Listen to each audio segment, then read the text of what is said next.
इस बैंकिंग तैयारी चैनल में आपका स्वागत है। आज मैं कुछ आपको नए क्वेश्चंस जनरल अवेयरनेस के बारे में लेकर आया हूं, जिसके बारे में डिस्कस करूंगा। काइंडली आप इसे नोट कर लें। अभी एक न्यूज़ आया था कि किस स्टेट ने डिपार्टमेंट ऑफ डिसेबल्ड बनाया है पहली बार। तो ये स्टेट है महाराष्ट्र। महाराष्ट्र ये अपने आप में एक नया डिपार्टमेंट है। पहले कभी इस तरह का डिपार्टमेंट के बारे में सुना नहीं गया था। ये महाराष्ट्र के बारे में कुछ जान लेते हैं। ये सेकंड मोस्ट पॉपुलस स्टेट है आफ्टर यूपी, और एरिया वाइज ये थर्ड सबसे बड़ा स्टेट है इंडिया का। यहाँ की जो लेजिस्लेचर है वो बाइकैमरल है, मतलब कि विधानसभा और विधान परिषद दोनों यहाँ रहते हैं। बहुत कम स्टेट बच गए हैं जहाँ की अब इस तरह के बाइकैमरल है। अधिकतर जगह अब सिंगल ही हो गया है, सिर्फ विधानसभा रहती है। यहाँ का ऑफिशियल स्पोर्ट जो है वो कबड्डी है। महाराष्ट्र का कबड्डी के बारे में बहुत अभी सुना जा रहा था। कबड्डी यहाँ का ऑफिशियल स्पोर्ट है। और यहाँ की दो प्रमुख नदियाँ हैं, गोदावरी और कृष्णा। गोदावरी एंड कृष्णा।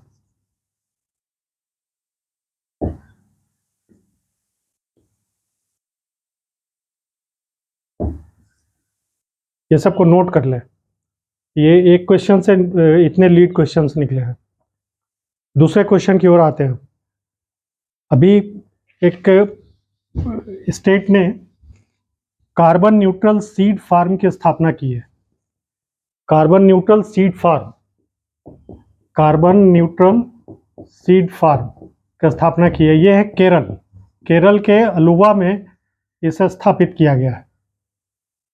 तो ये इसकी खासियत है कि ये अपने आप में जितना कार्बन वहाँ उत्सर्जित होगा वो पूरे कार्बन को एब्जॉर्ब कर लिया जाएगा। कार्बन न्यूट्रल का मतलब यही होता है। तो कैसे कर लिया जाएगा वो, कि कार्बन सिंक्स में उसको डाल दिया जाएगा। कार्बन सिंक्स बेसिकली तीन होते हैं। एक होता है प्लांट्स, इसके चलते अगर जंगल ज़्यादा है आपके पास तो उसमें एब्जॉर्ब हो जाते हैं कार्बन। दूसरा है सी, जो कि आपका हर दिन जितने कार्बन उत्सर्जित होते हैं पृथ्वी पर, जितने प्रोडक्शन होते हैं कार्बन के, उसके 50% ये एब्जॉर्ब कर लेते हैं समुद्र। और बाकी तीसरे हैं सॉयल, अर्थ, जो कि इसको कार्बन को एब्जॉर्ब करते हैं। आइए तीसरे क्वेश्चन की ओर होते हैं। एक अभी हाल ही में एक centre of excellence on online gaming स्थापित किया गया है। ये मेघालय के शिलोंग में किया गया है। ये under digital India startup hub through software technology parks of India इसको स्थापित किया गया है। यहाँ ऑनलाइन गेमिंग के नए नए आयाम, नए नए किस तरह से उसको डेवलप किया जाए, उसके बारे में वो सेंटर को बनाया गया है।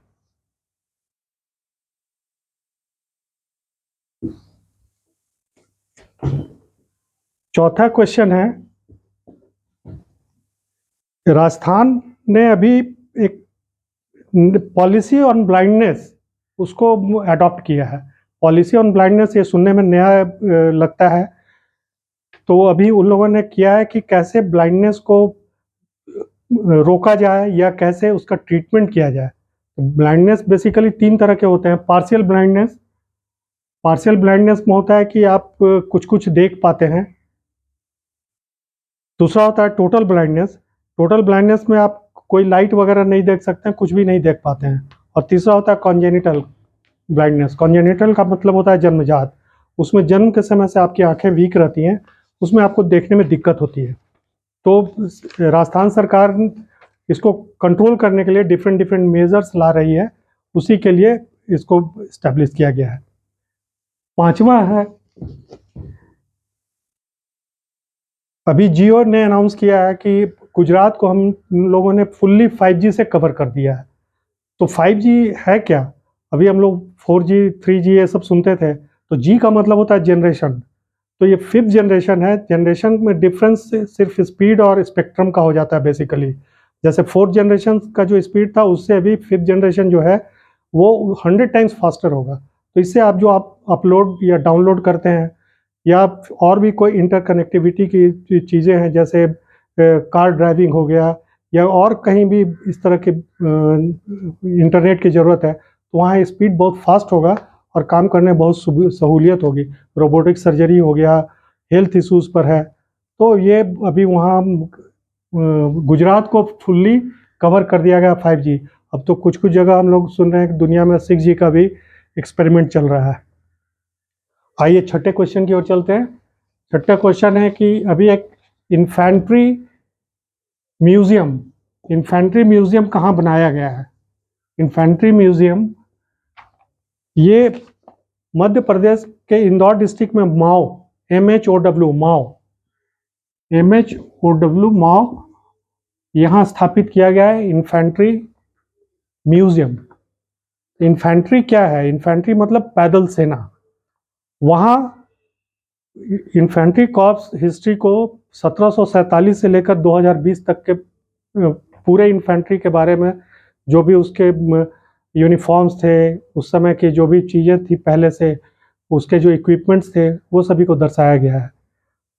वहाँ यहाँ तक कि battle of Plassey, battle of Buxar, battle of Saragarhi, Indo Pak war 65-71, ये सब में जो इन्फेंट्री ने पार्टिसिपेट किया था उसके बारे में भी वहाँ डिटेल्स दर्शाया गया है। 2 एकड़ में फैला हुआ है।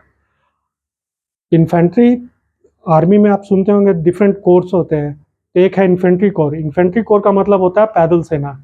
दूसरी होती है आर्टिलरी कोर। आर्टिलरी मतलब कि हेवी गन्स वगैरह जो होते हैं, तोप हुए जैसे बोफोर्स गन वगैरह है, मशीन गन है, ये सब जो होते हैं ये आर्टिलरी में आते हैं। और तीसरी एक होती है कैवेलरी, घुड़सवार सेना। इसका तो आजकल महत्व है नहीं, आजकल घुड़सवार सेना नहीं चलती है, ये पहले ज़माने में होता था। तो ये सबको आप नोट कर लें। आपको अगला क्वेश्चन है वंदे भारत एक्सप्रेस। वंदे भारत एक्सप्रेस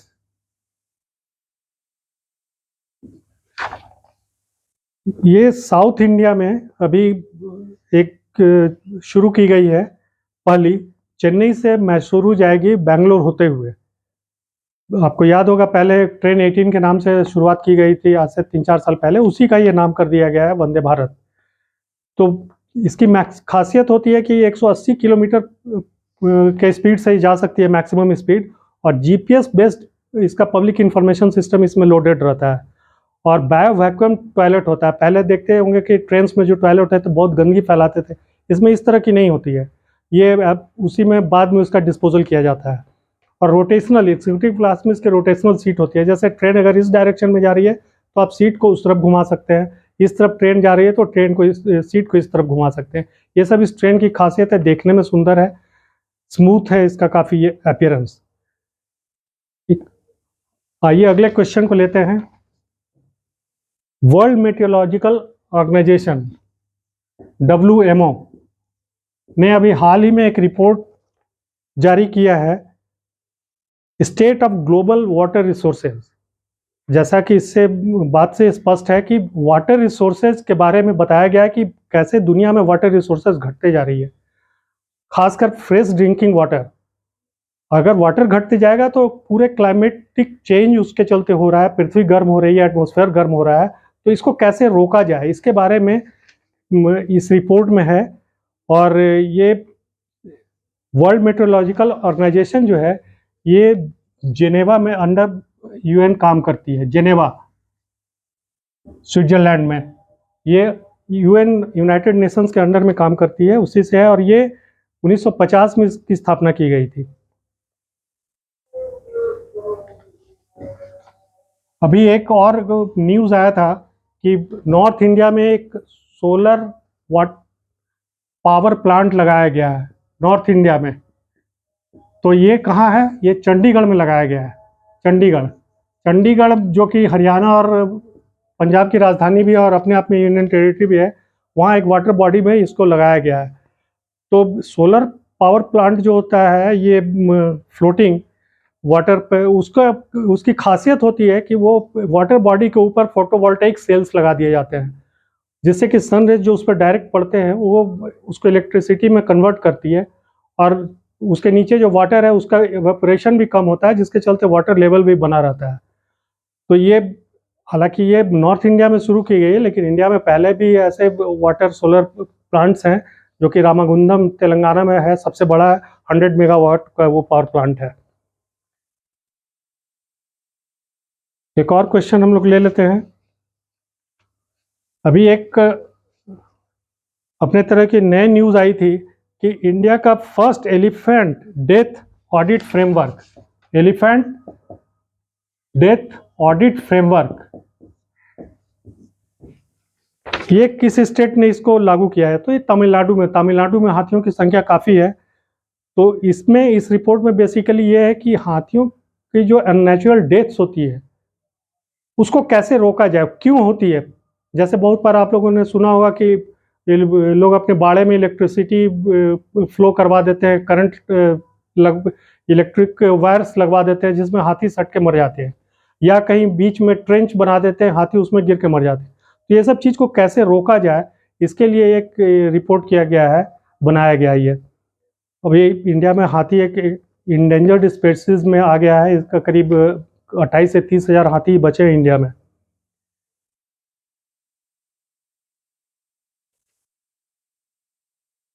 आइए अब एक बैंक से क्वेश्चन ले लेते हैं। अभी IDFC बैंक ने एक डिजिटल कार्ड इशू किया है जिसका कि नाम है first tap, FIR tap, first tap. ये एक डेबिट कार्ड है, डेबिट कार्ड जिसको कि ATM कार्ड भी कहते हैं। उसमें स्टिकर बेस्ड होगा, उसका स्टिकर जो आप कहीं भी लगा सकते हैं, अपने सेल फोन में लगा सकते हैं, आप अपने वॉच में लगा सकते हैं, और कहीं भी उसे टैप कर देंगे उससे आपका पेमेंट हो जाएगा। ऑफ कोर्स इसमें आपको पिन वगैरह यूज़ करना पड़ेगा, लेकिन ये इस तरह का है, किसी भी पॉस टर्मिनल में लगा दिया जाएगा। इससे खरीद बिक्री में बहुत आसानी होगी। और ये नॉर्मल जो ATM कार्ड होगा उसका 1/3 ऑफ द साइज होगा। IDFC फर्स्ट बैंक के जो MD और CEO हैं V वैद्यनाथन है, और इसका हेड ऑफिस मुंबई में है। आज के लिए इतना ही, फिर मिलते हैं आपके साथ अगले क्वेश्चन पे। Thank you.